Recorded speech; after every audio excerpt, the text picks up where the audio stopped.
نحمده ونصلي على رسوله الكريم. محترم سامعینو، یو واقعه می درته ذکر کوله. بهترین واقعه ده چې مونږ د اخر پورې واورو.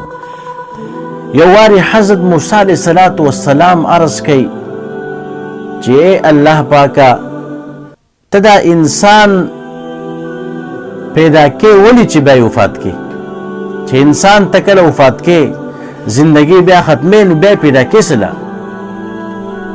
الله رب عزت حضرت موسی علیه السلام ته فرمایي اے موسی علیه السلام ته فصل وکړه. فصل حضرت موسی علیه السلام فصل وکړلو،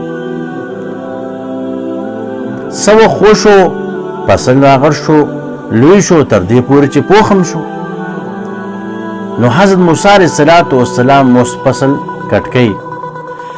الله رب عزت طرف ورته چې کوم دی ارشاد وفرمایلی شو چې اے موسی علیه السلام تا دا فصل چې کوم دی کرولي چې اوس یې ته کټ کړې. حضرت موسی علیه السلام وایي یا الله وایي څنګه دا کټ کومه چې دې فصل چې کوم دی د کټ کولو ټیم راغلی دی، ولې پوخ شو. چې فصل پوخ شي نو بیا خلک څه کوي او هسې به ولاړي. نو دې وجې نه یې زه کټ کومه چې هغه پوخ شو او دا کټ کولو وخت یې راغی.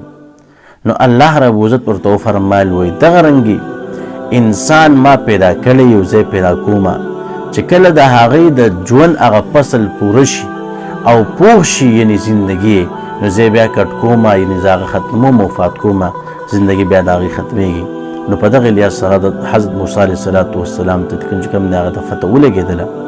نو الله رب عزت دې په دې عارضي زندګۍ کې موږ له د نیک عمل توفیق راکړي او الله رب عزت دې موږ د بد عمل او د خپل نافرماني نه وساتي. وما علینا الا البلاغ.